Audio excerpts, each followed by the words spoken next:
Welcome to your ultimate pit stop, Piston Pundit, where we break down more than just engines. We decode the global shifts revving through the supply chain. For decades, U.S. wheat was the industry benchmark, trusted from Chicago to Seoul. But by 2025, that dominance hit a hard stall. Nations like the Philippines, France, South Korea, and Mexico turned to Canada, Australia, and Argentina for steadier, smarter supply. Why the sudden switch?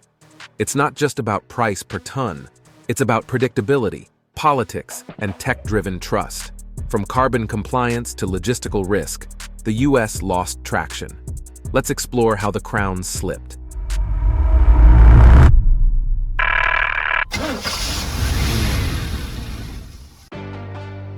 Slipping gears, how U.S. wheat lost its edge. Once the gold standard of global grain, American wheat is now grinding against resistance. Hard red winter wheat from Kansas and spring wheat out of North Dakota were once industry legends, trusted by bakers and buyers from Manila to Marseille. But starting in 2024, something cracked. By mid-2025, long-term contracts were being rerouted north or offshore. It wasn't the price. Kansas wheat only dipped about $8 to $10 per ton. The deeper issue? Trust. U.S. shipments became synonymous with delays, bureaucratic fog, and regulatory volatility. Take the Philippines. San Miguel Foods, a heavyweight in the milling scene, walked away from a 110,000-ton renewal deal with U.S. firms. Instead, they inked contracts with Canada's Viterra and Australia's CBH. Why? Because shippers started seeing U.S. ports as risk zones. Canada and Australia offered something America couldn't: stability. In Europe, France saw its lowest U.S. wheat imports in 2 decades. The problem? American wheat didn't play nice with the EU's digital carbon traceability system.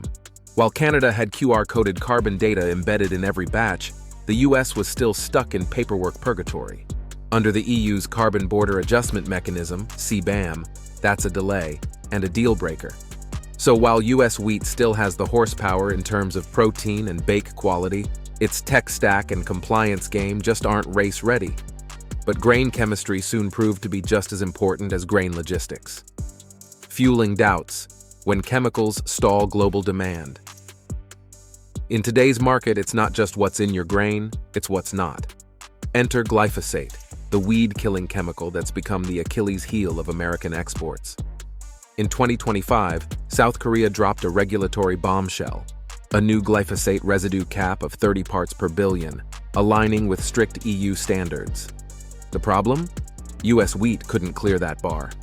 Hard red winter varieties were testing between 200 and 400 ppb, triggering retests on nearly a third of shipments and jamming port operations.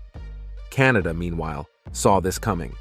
Their 2023 Clean Farm Transition funded residue reduction across prairie farms. Saskatchewan even field-tested AI-guided drones for targeted glyphosate application, trimming chemical exposure by a staggering 90%. The results were immediate. Canadian wheat captured 62% of Korea's imports by mid-2025. For the U.S., that meant a $410 million revenue hit, and 6,200 jobs lost in North Dakota alone, according to the Parallel Economics Institute. In this new global track, food safety isn't just a checklist, it's a market advantage. And right now, Canada's running laps around America. Before we dive into how logistics tipped the scales even further, hit that like button and subscribe to Piston Pundit. Whether you're here for policy curves or powertrain torque, we've got your back on every turn. Border bottlenecks, and the high cost of uncertainty. While Asia and Europe cite residue and regulation, Mexico's shift was fueled by something every driver dreads: traffic. In 2025, new U.S. border protocols turned every shipment into a customs nightmare. With X-ray scans, long queues, and red tape piling up at ports like Laredo and Mesa, Mexican buyers simply couldn't keep up their daily grind. Then came Canada's masterstroke: a new through-rail fast-lane protocol that moved wheat from Vancouver to Baja without ever stopping for a border check.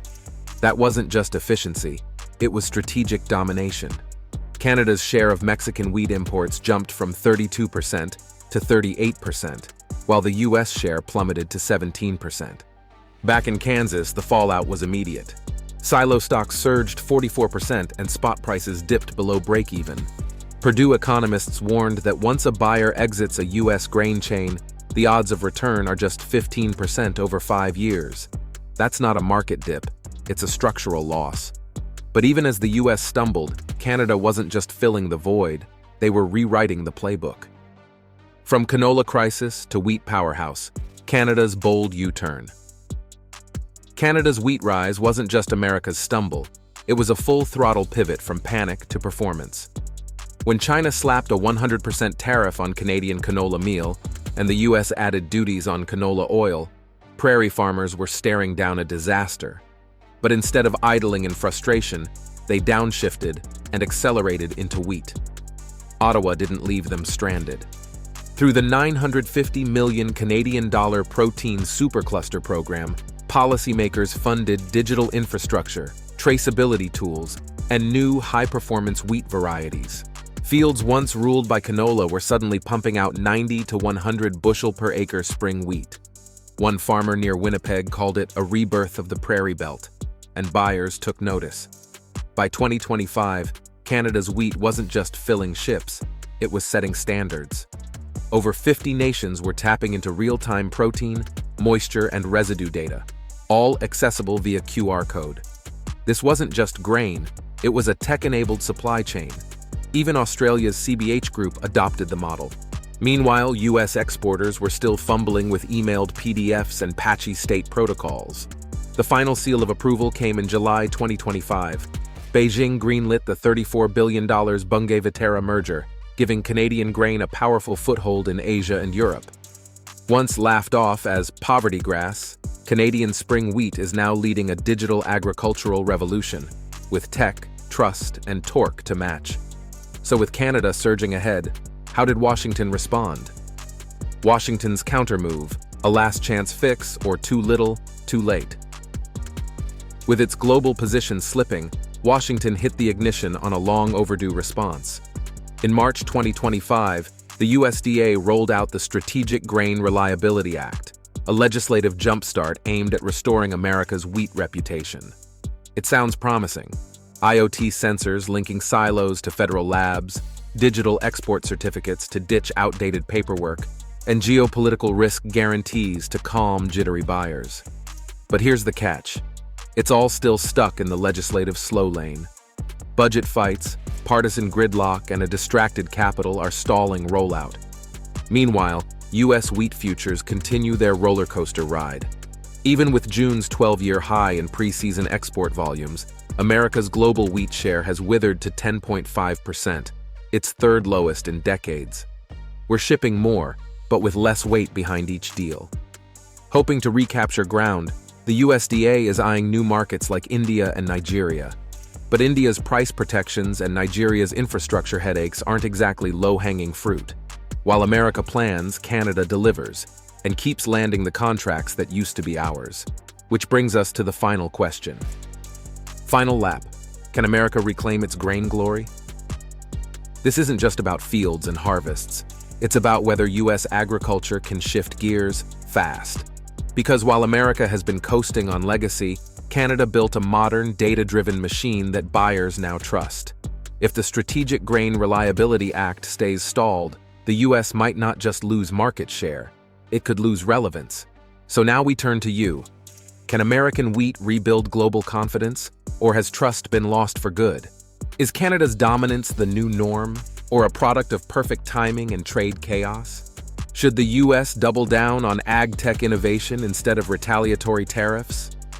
Sound off in the comments. We want your thoughts. Like the video, subscribe, and make sure you've got notifications on so you never miss an update from Piston Pundit. Thanks for watching and see you next time. You can now check out any of the videos on the screen. There's plenty more to explore.